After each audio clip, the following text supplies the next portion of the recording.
Welcome back, everybody, to this week's live bonus edition of the DCL Duo podcast, brought to you by My Path Unwinding Travel. We bring in my fabulous co-host, Samantha. Hey, Sam. Hey, Brian. Got your Topo Chico at the ready? I do. Drinking it right as we speak. Drinking a little Fiji water tonight, apparently. Thank you, Sam, for running downstairs to grab that for me before we got the show going.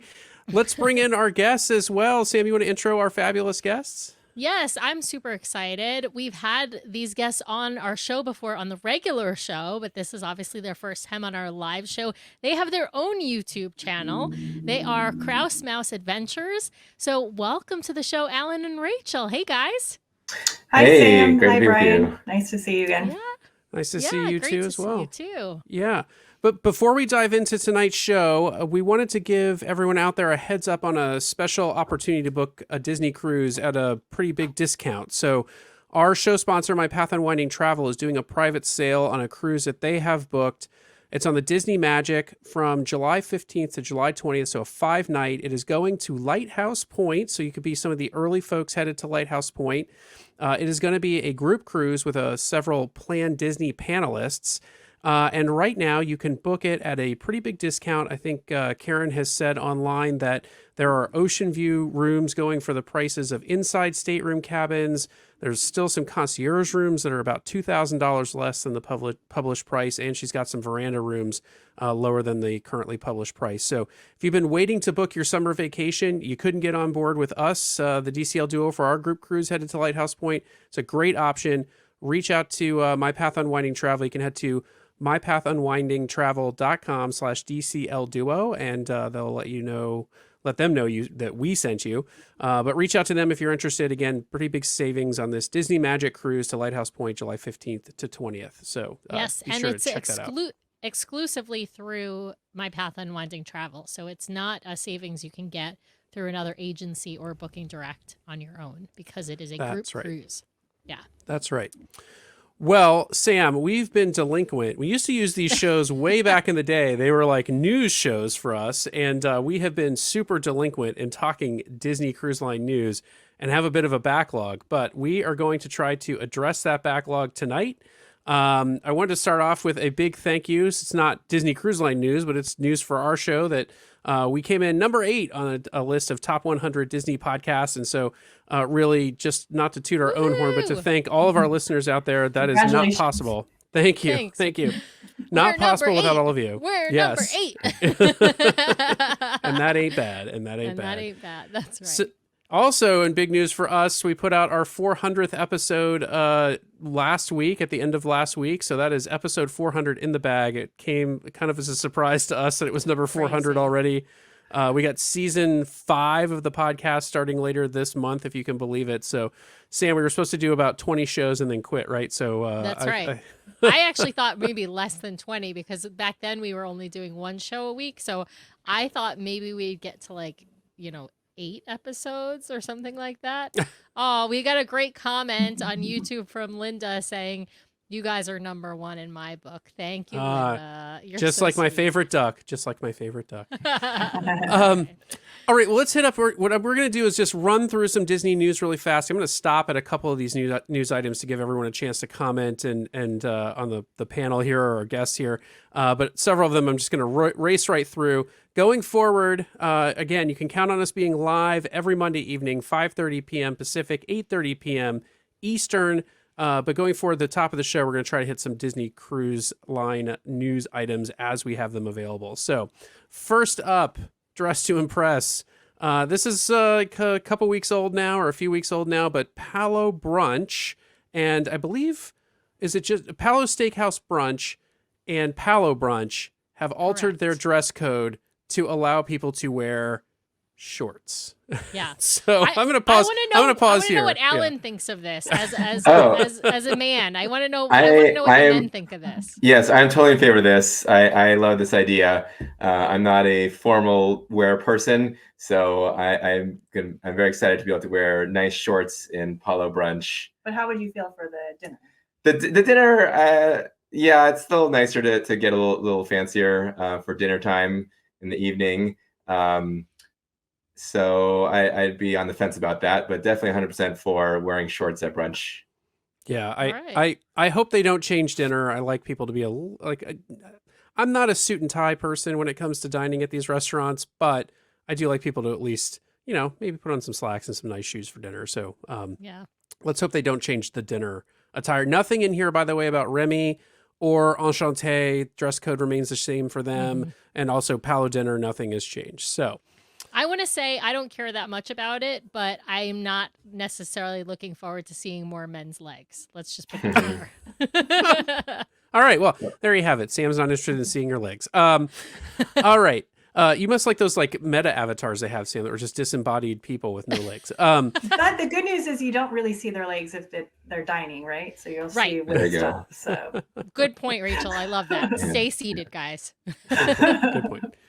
All right, next up on the list, the Haunted Mansion Parlor. They had an announcement that they are going to have a bust in the Haunted Mansion Parlor honoring Disney legend Rolly Crump, who was a key designer of the Haunted Mansion itself. And so nice to see them honoring him in that way. Will be great to see the bust and all of the other sort of decorations in the Haunted Mansion Parlor when it's finally out and ready. So looking forward to seeing that. They recently put one of the Candlemen or Wax Men. It's one of Raleigh's original designs in the Haunted Mansion. It's just a little part. If you're careful, you can see it, but it's one of his original designs, like a melting candle guy.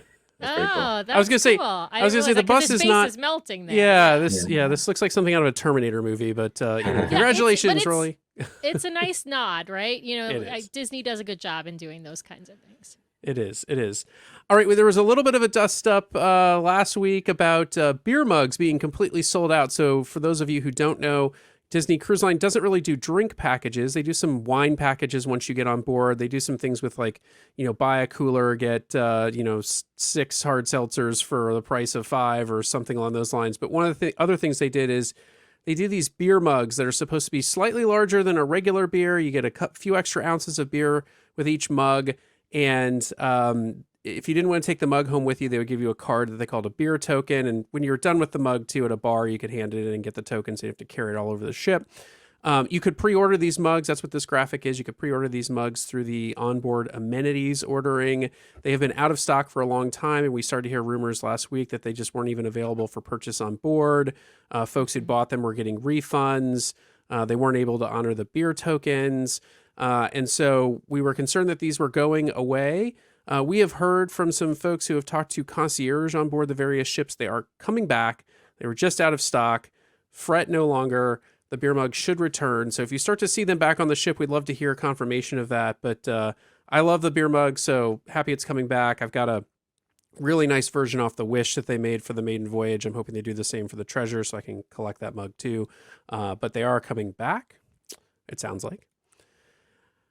All right, this is a good one. So Disney Treasure is the first ship in the fleet to get its own theme song.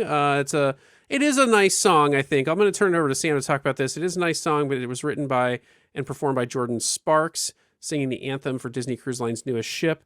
The name of the song, Sam, do you remember the name of the song? Because I've got it here if you don't. I don't know. It's something Live- adventure. Live the adventure. Live the adventure. However, the refrain is discover the treasure, live the adventure, which leads me to question, why would we not call this song Discover the Treasure since it's the anthem for the Disney Treasure? Discuss. I just need to say that I think that Disney probably got a 2-for-1 deal on this song. So the song, when I say a 2-for-1 deal, it's the theme song now for the Treasure and the Adventure. It's a twofer in my book. I mean, I just think, all of this like haranguing about how, the Treasure is adventure themed. They should have named it the Adventure. They decided not to. Then they decided to name the megaship the Adventure. That was just a bad decision. And then this is another bad decision, not because It's the not a song bad isn't decision. good. It's just not It's just the name of the song and the lyrics of the song. It should not be so focused on adventure. I don't know. What do you guys think? Rachel, what do you think? I kind of agree with you, but I guess I'm not super bothered as long as it's a good song.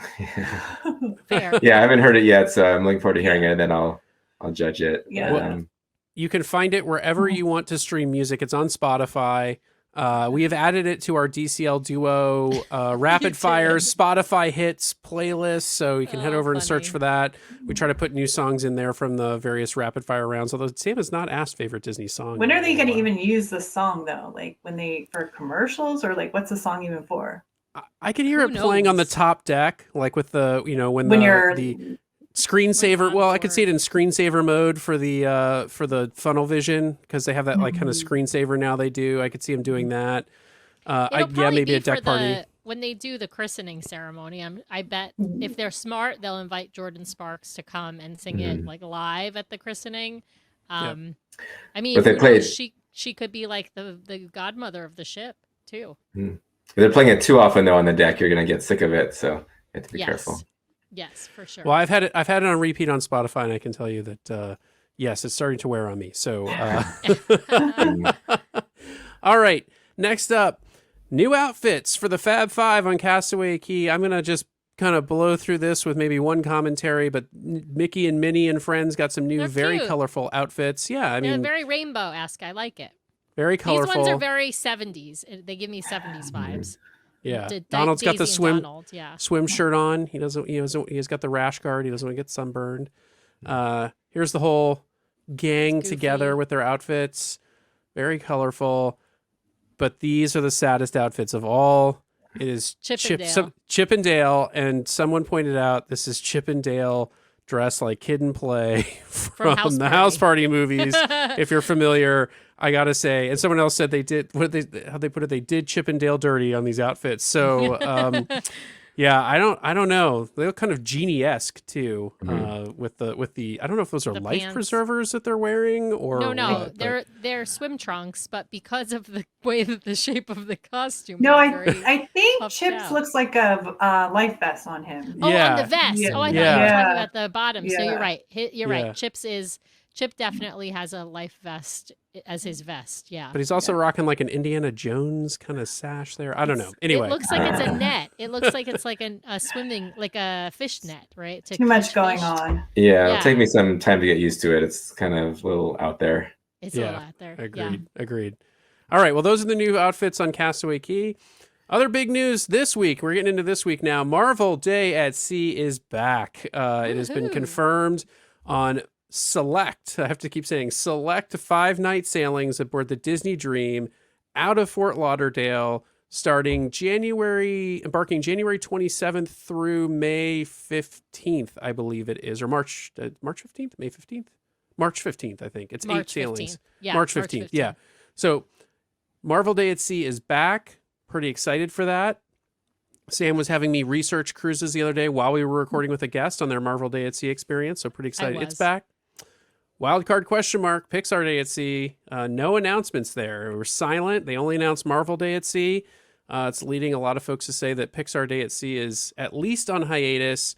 I don't think they would cancel it at this point because it seemed pretty popular and they made some pretty big investments in shows and all that sort of stuff. So I'm going to guess that if it's not announced for 2025, it's just on pause. That's my hope. But Yeah. Star Wars Day at Sea is no more. So who knows? Who knows? I wonder if they're just trying to figure out like what ship it's going to go on, because the Fantasy is not going to be doing the 7-night itineraries and the Treasure is, but they don't need Pixar Day at Sea on the Treasure because it's the brand new ship, right? So I think it might just be, there might be a gap just because of that.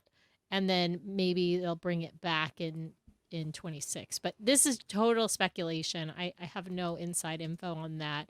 But yeah, I would think if it's coming back, it's certainly not going to be on the Treasure. If it's coming back, Utkarsh thinks it's coming back. I hope you're right. But if it's coming back, I just don't know which ship it's going to be on.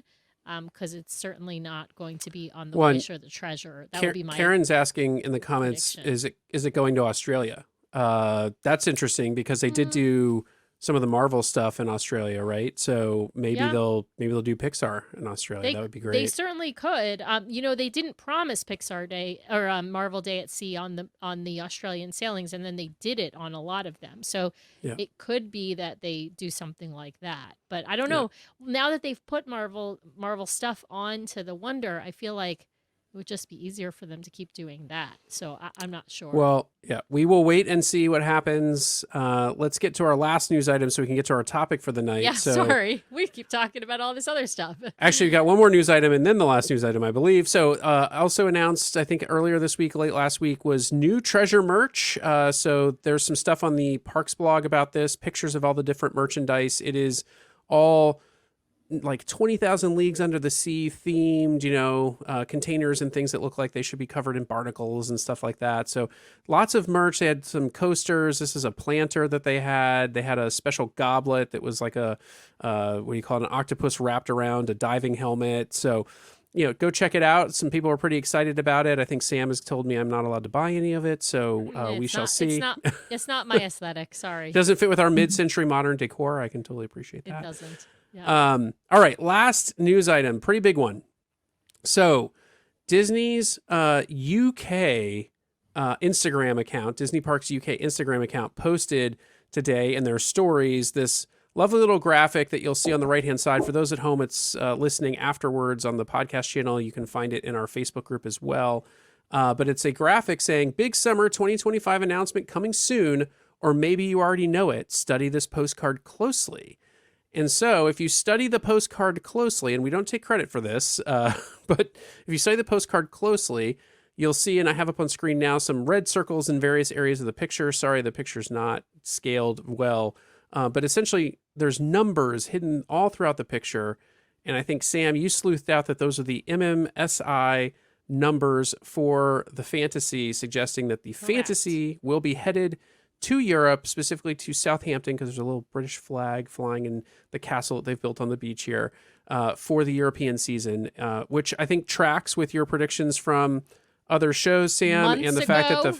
the Fantasy is probably going to go into dry dock at some point while she's over there following the dream. In September of 2025, I tell you. So, So this is something we talked about this on our last itinerary release show that we did, which was also a live show.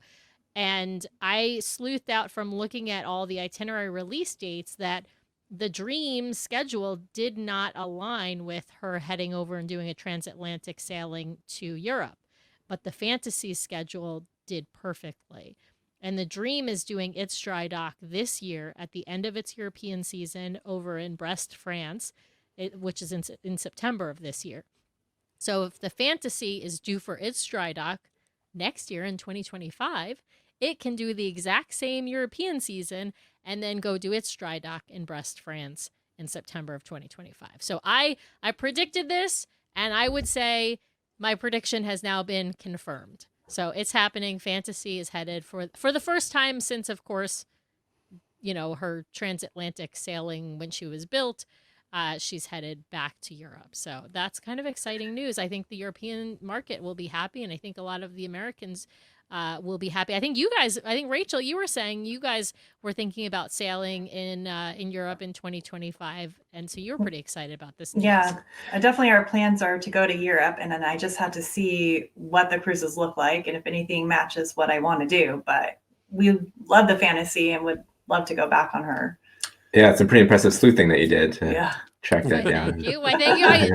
There is a wonderful comment. Utkarsh is calling me Nostradamus, I would say. So, thank you. I appreciate it. Yet she can't figure out how to use her iPhone, so there you go. All right. Well, with Nobody ever called me a tech wizard, Brian.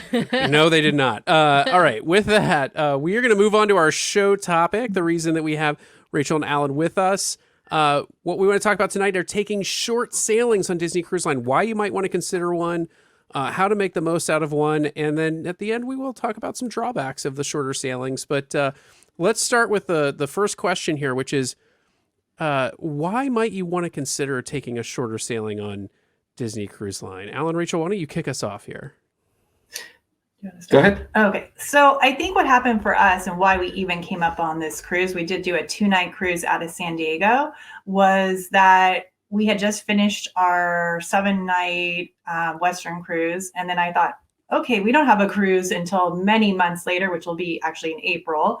And we live only an hour away from San Diego and never done a cruise out of there. So I thought, I looked, no one has to miss much of, it was a weekend. So it was just a half of a half a day of work for me, one like period for them for school. So I thought, good opportunity to just do something fun, have a good weekend. And that was one of our driving points of why we actually did it in the first place.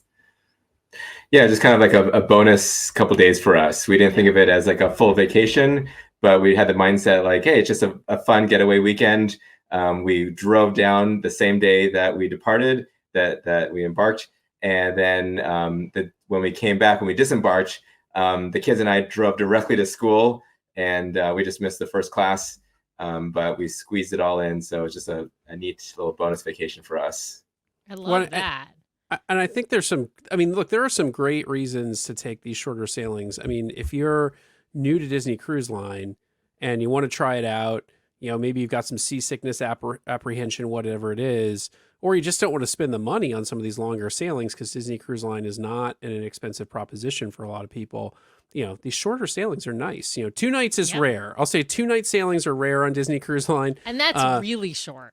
That's really, I mean, that's like get on board, and I think you probably already have your luggage tags to disembark, your tip envelopes, and your questionnaire, your survey in your room. But 3-night cruises can be found all the time on Disney Cruise Line. So grabbing one of those 3-nighters is going to hit your pocketbook probably a little bit less. Sam, what other kinds of, I mean, juice in your Castaway Club I was status gonna. You just stole it. That's what I was gonna say. I was gonna say, hey, if you are looking to get your Castaway Club status up from silver to gold, or gold to platinum, or platinum to pearl, a shorter sailing is the way to do it. You don't need to take, as Rachel pointed out, you don't need to take as much vacation time or pull the kids out of school for as long, and so it's easier to fit those in your schedule. And of course, if you live close to a port like the Krauses do, then that's even easier. But even if you live further away, you know, you can rack up the Castaway status by sailing on, 3-night cruises. I say 3-night cruises because those are the most common of the shorter cruises. But yeah, if you've got an opportunity to do a 2-night cruise, why not? Why not? And I see you just kind of tag it either like it's part of like you're doing Disney World, or like not making it the main part of your trip, basically. Just like an extra add-on, nice fun thing to do. Yeah, it's also an opportunity to try something different. Like we did an inside stateroom this time, and we thought, well, maybe for 7 nights we wouldn't want inside stateroom, but for 2 nights, hey, let's try it out. Yeah, I was curious about it because I heard from people saying like you had on that they had the best sleep. I did not like that room at all, so I'm 100% glad I only did it for a 2-night. I felt claustrophobic. I didn't like it at all. But it was good to try. And then we also had wanted to try late dining, which we actually enjoyed a lot. So we're glad we did that. Yeah. That's a good idea. Trying different. Yeah, we have kids. So normally we eat earlier, and but we tried out and it worked really well with the shows. We didn't have as many little kids kicking our seats in the show. So so that was a good experiment. It worked well. Plus, you can walk on board with just a backpack probably if you're sailing on a 2-night sailing. So no laundry. That's not bad. No laundry. No laundry. Yes. Yeah. Wait, are you lamenting not having to do laundry on a cruise like a bad thing? That's so weird. It's just weird. It's just strange. I'm not lamenting so much as it puzzles me, the idea of not doing laundry. But to be fair, I mean, I don't usually do laundry on a 3-night cruise. I pack enough and then I do laundry when we get home, just because I don't want to. On a 7-night cruise, it's easy for me to do laundry, but I don't want to take up my precious moments on a 3-night cruise. Right. Speaking of precious moments, it's more important to get an early boarding time if you have a short cruise, because every hour is important. So we worked hard to get an earlier boarding time so we could get as many hours on the ship as possible. Yeah. We just sort of, I think, lucked out on that, to be honest, because even though we were silver, we still got boarding group 12, boarding group like 8 or something like that. And our port arrival time was 12. So. Oh, great. Yeah. I think there might have been a lot of first timers on our cruise, to be honest with you. That's my guess. Yeah. So normally we're competing against platinum and pearls, but now we're just competing against platinum. Don't care to go on the 2-night cruise unless they're working for a pearl, I guess. Yeah, absolutely.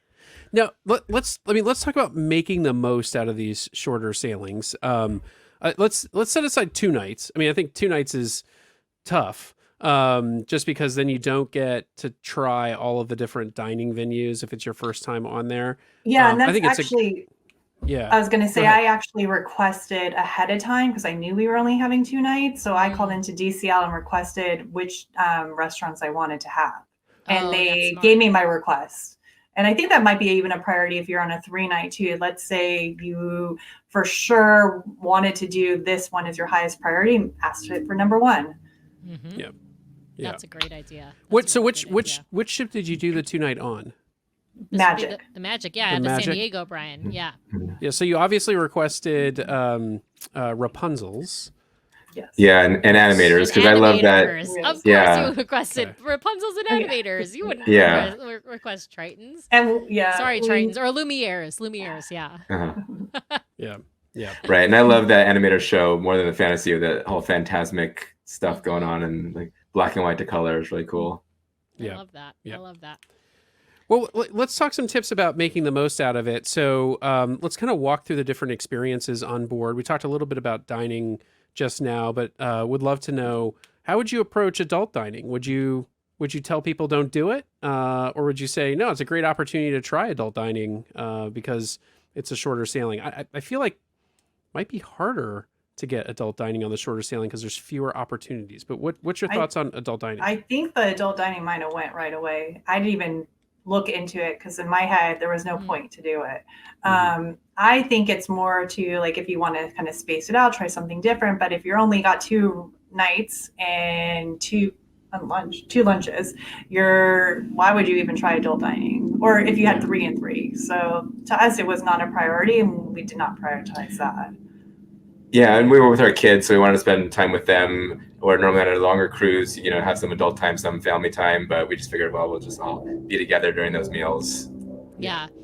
I would say for adult dining, you can take one of 2 methods. One is our friend Chris Kidder is saying, I actually kind of like his idea.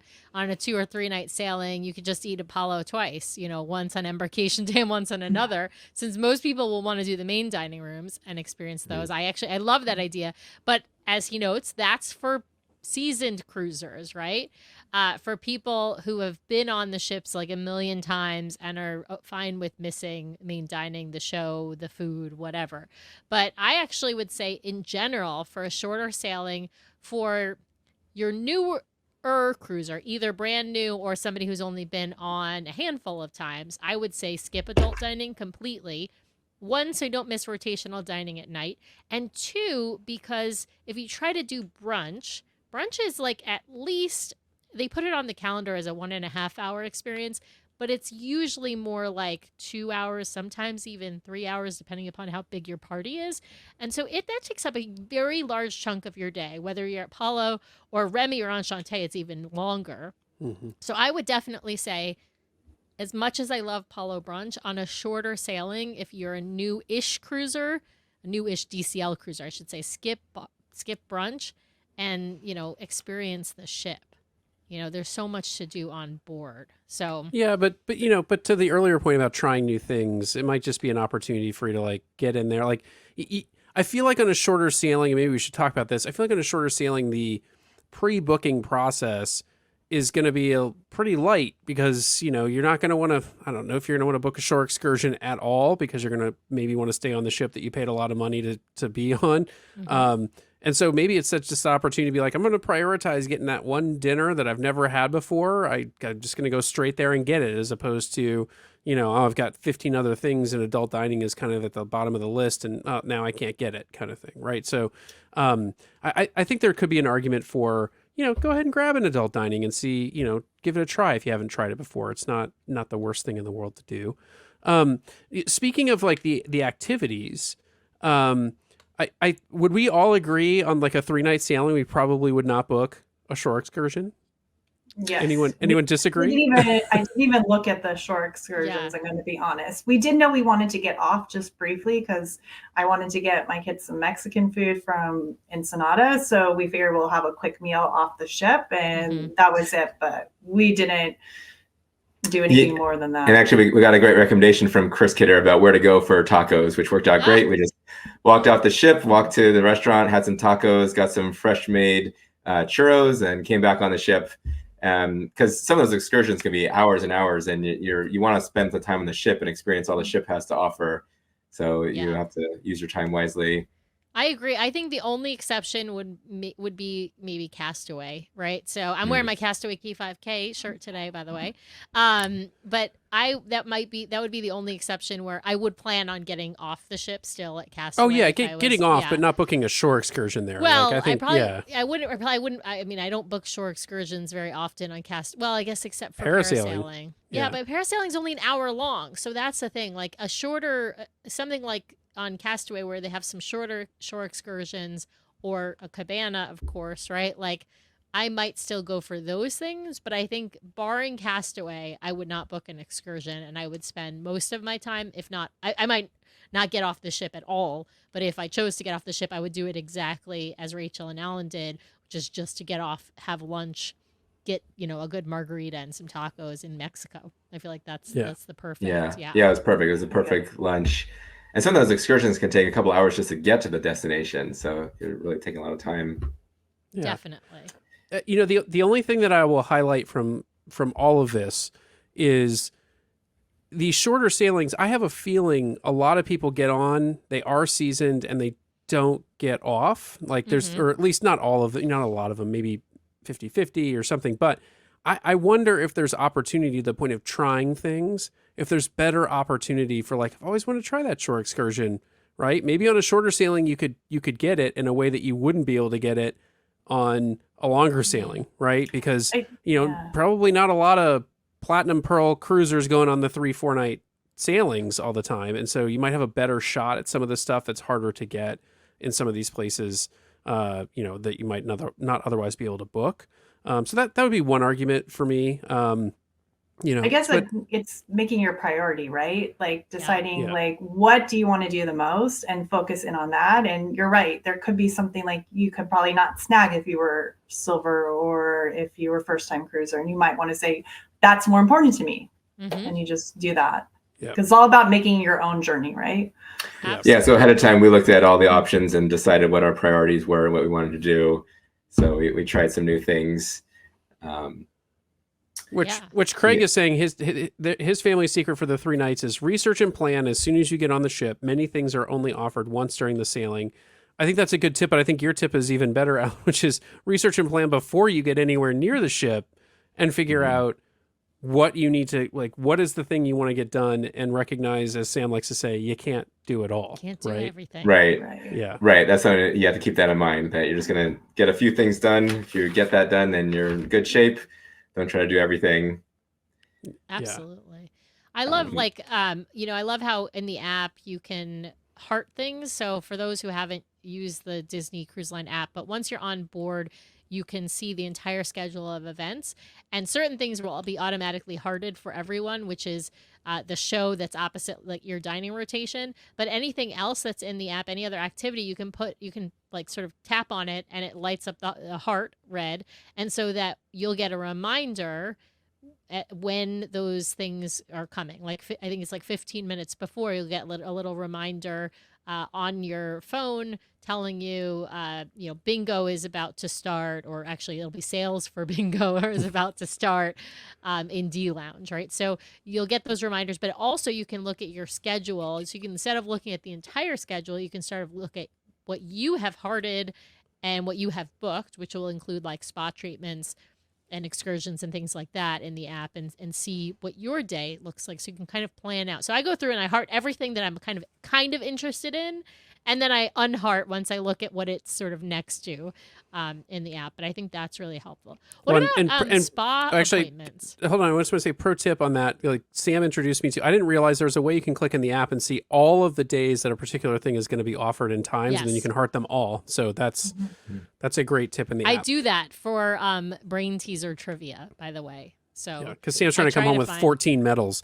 Yes, and that's the only trivia that we can actually win is brain teaser trivia. So But Sam, you were going to ask about the spa. I think that's a good place to go too. Spa. Would you spa? Would you rainforest? I mean, this is only, for a 2 or 3 night cruise. Would you spend your time and your money on those things? What do you think, Rachael? What do you say? I think it's really, as you say, it goes to your priorities. For us, I think my priority was, and that's what we decided beforehand. We wanted to make sure we saw the shows. That was priority, to get the kids some time on the pool deck, and then also try some things that we wanted to do, but never to have time for before, which was some trivia that we never did because those would always conflict with other things. So for us, that was not a priority.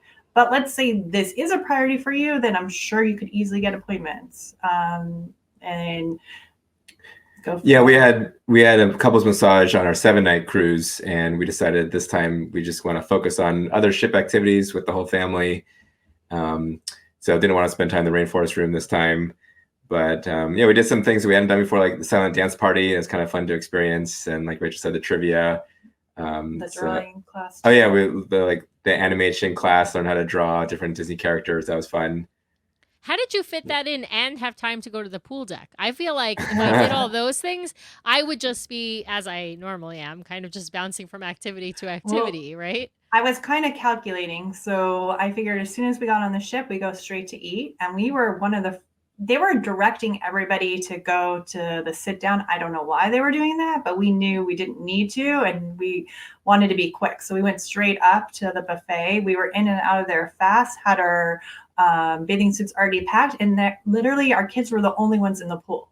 Yeah, which is amazing. Yeah. Normally it's kid soup, and they had the whole pool to themselves, which is incredible. You never see that on a cruise. Oh, that's so awesome. That was great. So we got our pool time in before anyone else really did, and we were gonna maybe do it the second day, but with everything else packed in, we asked them, did they want to go? And the kids were like, no, we're good. We did what we needed to do the first day. Yeah, and there was no line for the aqua dunk, so we did that a couple times. Was the aqua dunk even open? Because sometimes it's open. I love that. That's like the perfect timing, because then there's no line. If there's nobody on the pool deck, it's empty. And our daughter rode it 3 times in a row. The guy was like, 3rd time in a row, princess. So because she just went down, up, down, up, down, up. Yeah, it's perfect. We got a lot in. Yeah. That's awesome. Well, I think that's a great tip in general. I think, on most of the ships, a lot of people don't think to pack or wear their bathing suits. And if you are pool deck people, one of the best days to actually do the pool deck is probably embarkation day, if you have decent enough weather, of course. So that's a great tip for fitting that in. I wanted to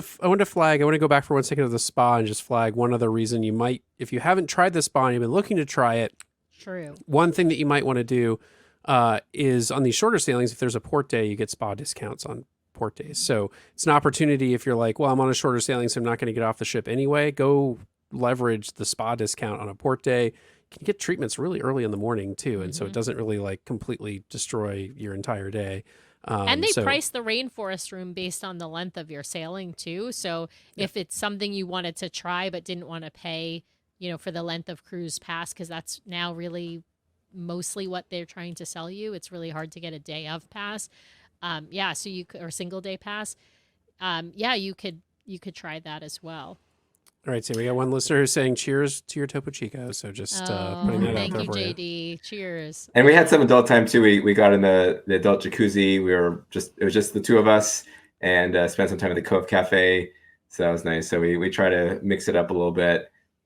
Oh yeah, we also did the what do they call that? The Art of the Theme ship tour. Oh yeah. Well. Oh yeah. Oh, you did. Yeah. Oh, that's a great idea to do. I feel like, the good thing about, well, if you're doing all of these activities, you can kind of bounce from one activity to another, right? And so that's a perfect one to do. I love the Art of the Theme ship tour. So I love this comment because it's bringing up for me another plus of these, or a pro for these, which is, if you've got kids and you've been waiting for a way to like get in a little adult's vacation weekend, but you can't ask grandma and grandpa to watch them for a whole week, watching them for 3 nights might be doable, and you can kind of get away and go do a really short cruise, leave the kids behind and have a little adults weekend. I kind of like that idea. Sam, what do you think? I love it. I absolutely love it. But I love an adult-only cruise. So, I mean, I love Nathan too, but I love an adult-only cruise. Sorry, Nathan. And Matthew, I just wanted to comment that they do sometimes do Palo Brunch on Nassau Day in port. That's the only day they do it in port is Nassau Day. So, and it's not every time they go to Nassau. It's only on cruises that don't have a sea day, right? So if there's a cruise, like a 3-night cruise that goes to Castaway and Nassau, doesn't have a sea day. So the Apollo Day is your sea day, basically. And last comment I want to throw up here, just to actually directly talk to Craig for a second. please put down the phone and go enjoy your cruise and stop watching us. You can listen to it later. You are on a Disney ship. Talk about things I would not do on a a Disney Cruise Line sailing. It would be watch Sam and Brian. So there you go. Glad to hear the Wi-Fi is working though. Yeah. He's watching us live on the Wi-Fi. Hi, Craig. Anyway, that's hilarious. All right, what other tips do we have for making the most out of the sailings? Like we've talked about prioritize, pick the things you really want to do, try new things. What are we missing, Alan, Rachel? Yeah, I think we got it. Did you have something else? No, I think that's.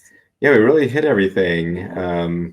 I think your point about trying a new stateroom is a great one, though. I know you mentioned it at the beginning of, but I think it's at the other end of that, Sam, trying concierge. Yeah, I mean, there's a lot two less schools money. Of thought, right? But there's a lot less money on the line on a 2 or 3 night sailing to try concierge than there is on a 7 night sailing. So, if you've been thinking like, I just want to see what the experience is like doing it on a shorter sailing, I mean, you're not saving money in any sense of the word, except that you're not paying as much for a 7 night sailing. But some people that's a good way to try out. Do you think you'd get the real? Do you think you'd really get the real benefits of concierge though on a 3 night sailing? I would feel like they really wouldn't know you. You wouldn't get all the special treatment. So you really wouldn't get the true taste of it, I guess. That's what I would think. You'd get you get a little bite or a little nibble, but you don't even get like a full appetizer. So you're probably not getting your money's worth is my guess. My pro tip here would be do it on the Wonder or the Wish or maybe the Treasure when she comes out if she ever does shorter sailings. Do it on one of those ships because the lounge itself on both of those ships I think is well worth kind of some of the expense that's involved. And the other thing you would be able to try and still get some benefit from is the shoreside support before the cruise. So if there were some items that were like, I got to get this, like I'm really wanting to do this, you'd still get that. Recognizing there'll probably be fewer of those if you're a seasoned cruiser, but I just think it's good to try on both. Good to try on the different stateroom, but if you've been sort of thinking about concierge but don't want to spend the 7 night price, you might get something out of it on a 3 night sailing or a 4 night sailing. I think I'm more in Rachel's camp on this one. I think I'd be more likely to try an inside stateroom on a 2 or 3 night sailing, and I would definitely not book one on a 7 night sail. I've never sailed an inside cabin, so I might love it. I have no idea, but I would be hesitant to book it for a 7 night sailing without having done it first on a shorter sailing. This is unreal to me. Mind blowing. This is unreal to me, Chris. You got to read it out loud. Yeah, I will. So real example: 3 night Disney Magic from San Diego, April 18th to 21st, which might be spring break for some. 4 people, $3,600 in an ocean view. Meanwhile, 3 nights in the Grand Cal and 3-day Disneyland tickets with no meals included, $4,300. So Disney Cruise Line vacation where the meals are included is going to clock in, I would guess, price of food for 4 people at least $1,000 less than the comparable Disneyland. Yeah, that's true. So, that's a great example. Thanks for sharing, Chris. That's a fantastic example. Yeah. So it's I mean that's a great reason to try a shorter Disney cruise. Absolutely. People think that the cost is high, but it's actually when you look at it that way, it works out well. Yeah. Craig has infected other listeners. Linda's trying to figure out how she's going to watch the live next month while she's on the cruise. Stop it. Go on vacation. I love this other comment, though. You got to pull up this comment from Daniel. Short cruises are a great way to check off the ship off the Fab Five. That's true. Yes. That's true. So if you are trying to, you want to get all 5 ships, soon to be 6, the Big Hero 6. That's what we're calling it. I don't know if it'll take, but we're calling it the Big Hero 6. But if you want to get all 5 ships checked off your list, and you don't have the time in your vacation schedule or the money or whatever to do a longer cruise, that is a great, great idea. I love that. Well, we've talked lots of pros. Let's talk some cons. Because I think when people ask us how long of a Disney cruise should we take, my typical answer is know your family, know what they want to do, know if you've got seasickness and that's a real thing for you and you want to test it out, You keep then a saying shorter no. sailing. I'm going to say no less than 4 nights. No, well, yes, yeah. So like our I typical, know but you're our using the typical, word KNOW. I'm using the word yeah, NO. but our typical advice is get on board for as long as you can reasonably Yes. afford, right? So Exactly. recommend a week because there's so much to do, including the port stops, all of that sort of stuff. So what are some of the drawbacks? Why do we recommend that? Sam, you want to start, and then we'll send it down to send it over to Alan and Rachel. I'm going to start, and I know who Facebook user is for this comment. It says, the longest cruise is the best cruise. Thank you, Tracy, 100%. And she also says 4 nights has to be the least. And I think, in general, a shorter cruise is just too short. I'm not saying I won't do it. I will absolutely do it. But it's like by the time I'm relaxed enough to feel like I'm on vacation, guess what? It's disembarkation day. So that's my main reason. Feel free to come back to me. I got more reasons, but I'm going to throw it to Alan for his reason why maybe not to sail a shorter cruise. Yeah, well, if this is your first Disney cruise, I would say 2 nights is not good. Don't even do it because you don't get the full experience. You're not engaged and relaxed. And I mean, for us, it was just down to San Diego, just a quick drive, just a bonus weekend. We'd already been on the Magic. We're going to do the Magic again. So it wasn't like our one and done kind of situation. Yeah, but I felt kind of bad for the people who are cruising the first time with DCL, that they just get 2 nights and they don't really get the feel of it. But then one thing is, I don't know if they know what they're missing. Like, we kind of know what we're missing because just in the dining room, they didn't get to know you. It took forever. I was actually fairly disappointed in the quality of service. Like, they didn't do basic things like make a Mickey ketchup, like pour the ranch on their salad. Yeah, or cut the steak for the kids. Yeah. So the service was quite bad. I don't know if that was just because they were so rushed, like they had embarkation, debarkation. Like I think they were stressed out, the crew. So you're not getting that, as you said, the true like vacation kind of feel. And so if you want that true vacation feel, you probably do need at least 4 nights. We are going to do another 3 night because we want to do the Wish, and it's like what works out with our schedule. So that is to the point of if you want to check off the box on your list. And but otherwise, I think for us, it's pretty much 7-night cruises because that seems to be our sweet spot. Yeah, and even though we prepped the kids, it was still sad getting off. Like, oh, this is our last night. But I don't think they were as sad as they knew. They kind of came to terms like, okay, this was bonus fun weekend. So right. Let me throw this out to our viewers here while we keep talking, which is just, I want to know in the comments, what's the shortest Disney cruise you'd be willing to take? Yeah. Because 2 nights, I think, is the shortest I've ever seen offered. They did almost offer one during the pandemic. They had one in Vancouver that was literally like a 1 night. No, it was 2 nights. It was 2 Was it nights. 2 nights? It was either Seattle to Vancouver or Vancouver to Seattle. I can't remember which, but it was a one-way, and it was because there was some kind of like gap in the schedule. This was it never actually happened. It was when they thought they were going to be allowed to, or they thought Canada was going to open up for Alaska sailings, but the CDC was only allowing sailings under 5 days or something. And so they changed itineraries. We were actually booked on this 2-night sailing because when it popped up, we were like, we need to do it because it was, like I said, either Seattle to Vancouver, Vancouver to Seattle. We booked it, and then, of course, we ended up getting a future cruise credit because it never happened because Alaska never opened, or I should say the Alaska season never opened because Canada was still, saying no sailing. So, Brian, other reasons why you wouldn't sail, This is my main reason for the short sailings is like it feels like you're unpacking to pack, right? I mean, like I think 4 nights is okay. I think really less than 4 nights is the issue, right? But like I think you don't get to know. Rachel made the point you don't get to know your serving team. Alan made the point your serving team maybe doesn't even engage in this as much effort to get to know you and to give you good service because they're stressed from the really quick turnover of guests. I think you don't get to do as much on board.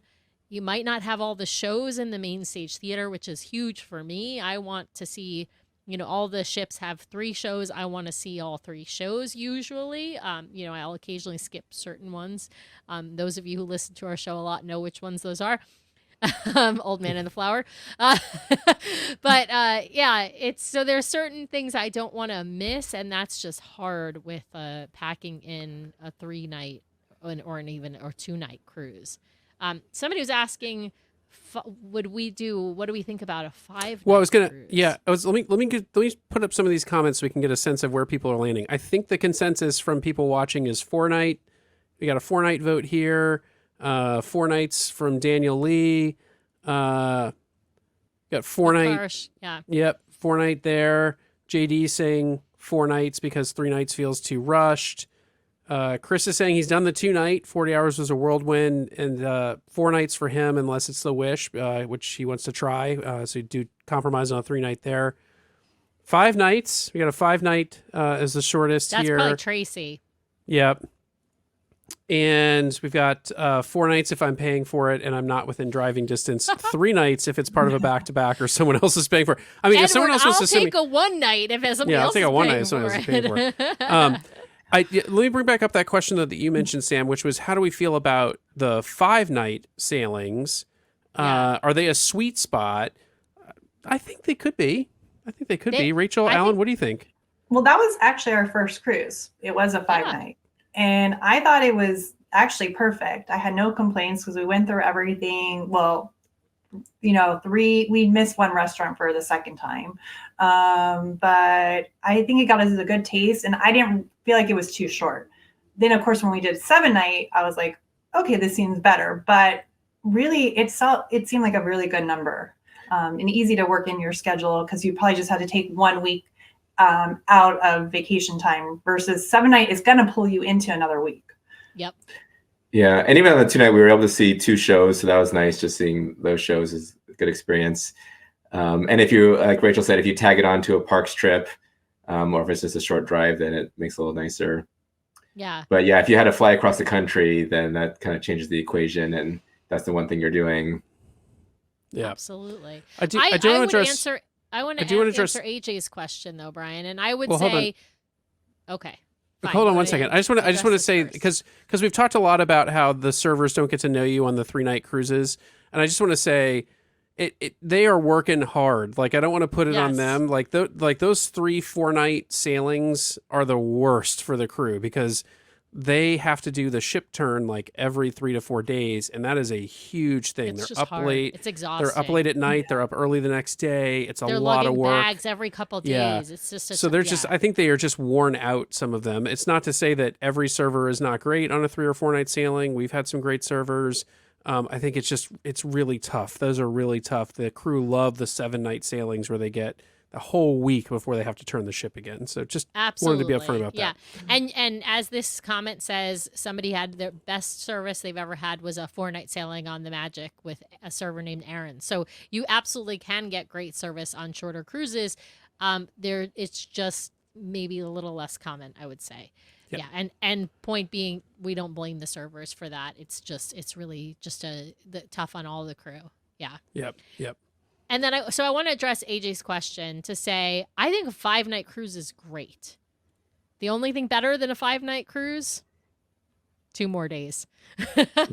Or frankly, 5 more days and get like an 11 or 12 night, right? But I think a 5-night cruise is a great, we've done several of those on the West Coast because they're more typically offered out of San Diego and out of Fort Lauderdale. Those are more common, having 5-night itineraries and 4-night itineraries. And so those, I'm happy to take any of those. I'm always going to say a 7-night is better, but not because a 5-night or a 4-night isn't a great cruise. So yeah, you get to do, as Rachel mentioned, you get to do all the dining rotations, you get all the shows, that sort of a thing. I want to turn the topic on its head for a second. I want to go the other direction. Let me first ask, what's the longest sailing this group has done? Like, so Sam and I's got to be the same. It's like the 15-night that we did from San Diego to Hawaii and back on Celebrity, right? That's the longest sailing we've done. That was longer than we did 14 nights in the Panama Canal, right? Yeah. So Rachel, yes. Alan, what's the longest sailing you've done? 7. 7. I'm, Okay. I'm not opposed to more. We just Yeah. haven't. That's hard to fit in. I'll be Yeah. honest. Yeah. Well, Yeah. to go back to the prior comment, someone else was paying for us to go on that cruise, so we would go as long as they wanted us Oh to go. yeah, for sure. Yeah. It was a wedding gift for my parents. Wow. But let me ask this: what's the longest you'd be willing to sail on a cruise ship? Because I think people have very different answers to this question. For some people, 7 nights is it. For some people, Is forever much longer. the answer? That's a really good question. I never really thought of it, but I know I could easily stay much longer than 7. I mean, I think 2 weeks sounds probably that kind of sounds like I would think that would kind of be my max, but I don't know. Hypothetically, I really haven't even done a vacation much longer than 2+ weeks. So, Right. It might depend where you're going, Yeah. if you get some variety, if it's just all the same I tropical wouldn't islands. want like 2 full weeks of just sea days. Like you obviously Yeah. have to mix it up and yeah. The right Would you get itinerary. on we've been interviewing people on the Royal Caribbean World Cruise. It's like 9 months, right? So they're No, traveling the I world. don't. I personally don't okay. think I could do that. Because I just know that for myself, like I need to have real life too, and that would be like, of course, it'd be nice. I don't even know when I could do that. I would have to be retired, basically. There's Yeah, no way. yeah. And so, I mean, maybe it sounds interesting and fun, but I don't think I would personally do that. Yeah. Alan, what Sam? about you? Oh, Would Alan. you No, guys do we it? gotta let's get Alan first, and then Yeah, I agree. I feel like 2 weeks is feeling like my maximum. Like I said, it depends on the variety, what's going on. But I don't know how many different shows and activities can you throw in there. They'd have to be on repeat. That would be Yeah. Yeah. Well, we did an 11 night with Disney, and I will say there was stuff we didn't get to do. And we did 10 nights back to back. We did 5 and 5 back to back. Yeah, there's still stuff we didn't get to do. And I remember the comment on the 11 night that we had. We came to dinner. We were sailing with one of Sam's friends. We sat down to dinner. It was adults only, if you can imagine. And glorious 11 nights. we sat down to dinner, and for whatever reason, it was like night 7. No, it was night 6. It was night 6, I think it was. And our friend said, No, it was night 7. It was it was night 7. maybe. But anyway, he was like, tomorrow we'd otherwise be getting off the ship if this were a regular sailing. Yeah. And we all discussed, and we said, if I had to get off the ship tomorrow, if they like docked and said everybody off, I'd feel like I got a really good vacation. But I'm super excited to have like 4 or 5 more nights on this puppy. So personally, a world cruise is on my list. I would do a 9-month cruise. My biggest concern is like cabin fever, like that you get a stateroom that you just feel like, I'm like surrounded by all my stuff. But I would do that just as a way to see the world. Space. So Brian needs he's a Great. person who needs his space and his like privacy. Like I don't like from even me. I mean, like he like. So he like needs his alone time. The real reason we record in 2 different rooms. But for me, I am like, send me on if work wasn't an option and school for Nathan wasn't a barrier, right? If work wasn't a barrier and school for Nathan wasn't a barrier, I'm on that world cruise like tomorrow. Yeah, I'd be 9 months at sea. Sounds great. Sounds awesome. I can still connect with people over the internet. I'll make new friends. It'll be great. Yeah, I would love that. I'd be all about that. But it has to be a world cruise. It has, or a cruise where you're going lots of different places. Like I don't want to do. You wouldn't just be on repeat. No, I'm not on the Wish. Yeah, I'm not going on the Wish for 9 months. Like I would probably go nuts if I was on the Wish for 9 months. Like I'm sorry, I feel bad that the cast members who are on the Wish for 9 months because it's literally Groundhog Day every 3-4 days, right? So that I wouldn't want, but something where I would be going to different destinations. You wouldn't feel cramped in the room? No, because I wouldn't be in the room. I'd be sleeping in the room, and then I'd be like out, at port, or I would be out, doing trivia or singing karaoke or socializing with people, drinking coffee. Like I would not be hanging out in the room, except when Brian would make me come back to do podcast recordings. So yeah, that's not it. So he would be able to have the room to himself. So we weren't in the room very much, but you felt it was like too just claustrophobic. even like we were barely in the room, more or less to sleep, but just in the room for that brief period of time, I did not like it. But that was because I need There's no window. I need windows. I realize I Yeah. really do Sunlight, need windows. yeah. And Yeah.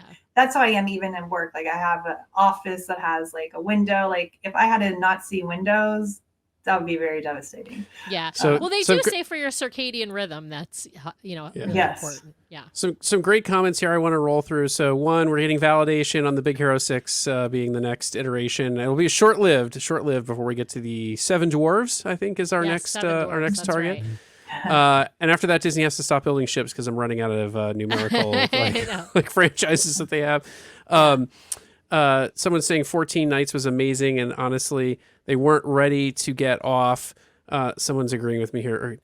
Brian, World Cruise, heck yes. That's I right. want that World Cruise. I think Tracy's saying, how long can I sail?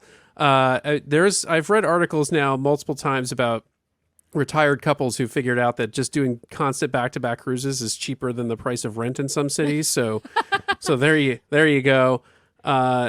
21 days transatlantic to Northern Europe. Ooh, that would be Someone's great. commenting. And then this person's saying, imagine visiting Nassau 90 times in 9 months. I think that's a special level of Dante's Hell for cruise enthusiasts.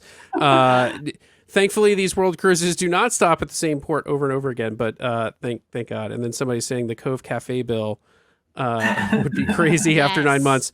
I will say, if you would. do get interested in world cruises, someone mentioned Holland America is doing one now. I think Princess does one occasionally. Royal's doing one right now. I expect that all these lines will offer them again in the future. If you do get interested, you just got to look at like what the perks are. So as we've talked to folks from Royal, they've said if you do the full thing, if you commit to the 9 months, then suddenly they start throwing in things and discounts and stuff is free on board because, they just captured probably, I don't know what it is, probably at least $50,000 or more to be on that ship for 9 months. But yeah. Brian, so. Brian, before we close out, I think we need to bring up Daniel's comment that he just made that they should do, a world cruise on the Magic before they retire her, whenever that is. I love that idea. I don't know that I'd be able to do it because of, school and work and all that stuff, but that's something I sure would try. I sure would try to fit that in. Well, we have reached. Oh, go ahead. I was going to say, you talked about how long the Magic's going to last. We were on it shortly after it was in dry dock, and our stateroom was definitely showing its age. Like the carpet was kind of scuffed up, and I don't know how well they really redid all the rooms, but I don't know how long it's going to last. Yeah. Yeah. Well, on that note, we have certainly reached the end of life for this episode. And so just want to thank Alan and Rachel for coming on, and also want to let folks know we will be back next week, 5:30 p.m. Pacific, 8:30 p.m. Eastern. And our guest next week, for all of those out there who really love podcast crossover shows, we're going to have West Hour, the DCL dude, on next week with us live. So, But one thing before we close out, Brian, we've got to let Rachel and Alan tell 100%. folks where they can find Krause Mouse Adventures. yes. All right, we're on YouTube at Krause Mouse Adventures. We're on all the other social things too, X and all those things. But most of our stuff is on YouTube. Awesome. And they cover Awesome. all of their Disney vacations or really fun videos. Definitely check them out on YouTube, you guys. All right. Thanks again. And we'll see everyone next time. Thanks so much. All Bye, right, guys. see you Thanks next for having week. us. Bye. Bye.